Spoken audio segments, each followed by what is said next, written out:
Hey everyone, Darren Eastman here with Gina Doyle, Darren Eastman, Product Manager for GitLab Runner. Welcome to the GitLab Runner 14.6 Kickoff video. So Gina is going to present her screen and chat a bit about what we're working on in terms of a Runner self-managed category, which is kind of our overall bucket now for everything that has to do with maintaining your own GitLab runners, and then also the user experience related to GitLab Runner. So Gina, you want to start on your side? Yes, let me share my screen. So I'm just gonna have us look at the iteration plan issue. So in this category, I'll go through some of the stuff that's going to be worked on the front end first. The theme there will be stale runners. So we're going to add this new status to represent stale runners, which would be runners that haven't contacted GitLab after 3 months, I think is what we're going to go with at first. And we'll be able to filter and display that in the UI. And then we have a couple other additional fixes on the front end that we wanted to make based off of the changes that we made in 14.5. These would all be affecting the admin UI.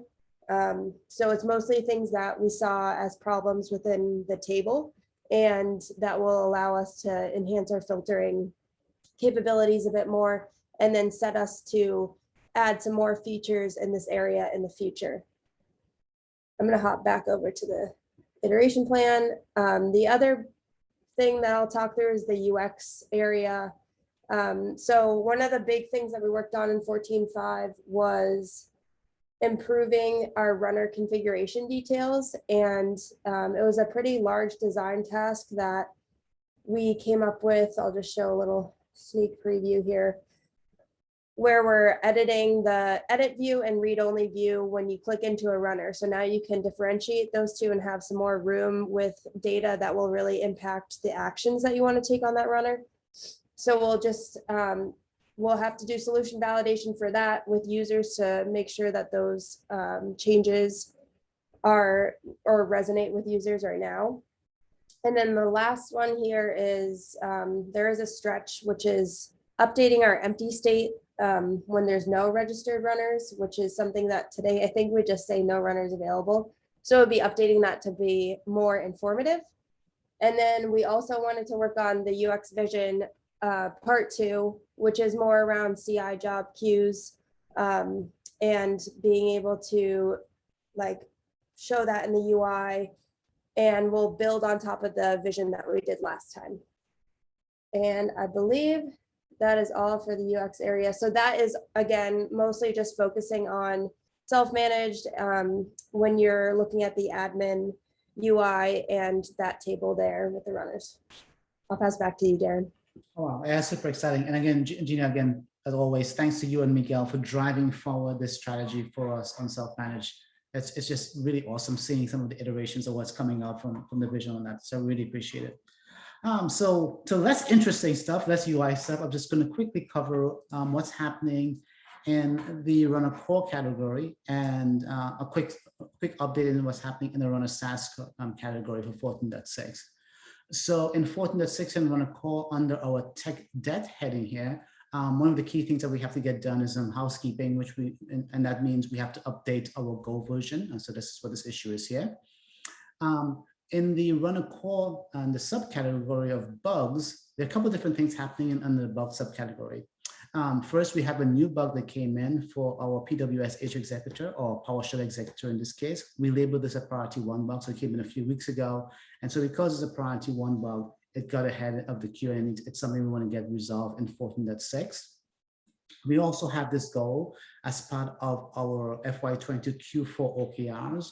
And the goal specifically is to reduce the backlog of age bugs that we have. And so you see that we've got currently 2 age P2 bugs on deck that we hope to wrap up. And actually we will be wrapping up in more likely in 14.6. And the reason I say that is that the second bug in the list, the 4.9 conflict bug, the one where you would see the users would see a 4.9 conflict error, and then the resulting situation would be it would apparently cause the runner not to execute any jobs subsequently to that error. We've done a bit of analysis in the past week, and we think we've got this under control, and we'll be writing up our findings on the 4.9 conflict bug. So in the bugs category, we currently have 3 bugs on deck. for 14.6. 2 are HP2 bugs that we are trying to get done. And then 1 is a new P1 bug that came in recently.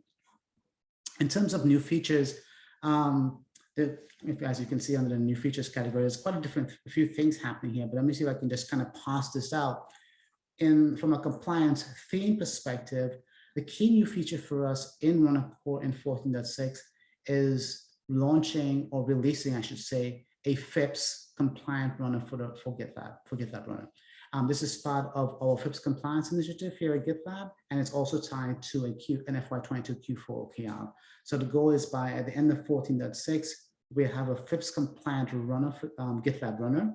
There's also a second iteration plan in 14.7 where there's additional work plan where we'll have a FIPS verified runner coming on as part of 14.7. So the goal in 14.6 is that there will be a FIPS compliant runner available in 14.6, and FIPS compliant is for US federal government space. In terms of platform support, there are a couple of different things happening in platform support in 14.6 related to GitLab Runner. The first is actually a rollover for 14.5. It is adding support for the PPC64 LE architecture, specifically for the GitLab Runner operator on OpenShift. As you may recall, many months ago, we released a GitLab Runner operator for OpenShift on the x86-64 architecture. And this particular feature set is for the PPC64 LE architecture, which is typically used in your IBM Power 9 and now your IBM Power 10 systems. And so that's on deck for 14.6. There was a bit of a blocker that caused us to miss 14.5. I believe from the latest interactions with our upstream partners, our alliance partners, that it has hopefully been resolved. So we'll see if we can get it over the finish line in 14.6. One last thing in terms of platform support, that sort of platform support theme in 14.6, we'll be adding support for Windows Server version 2022.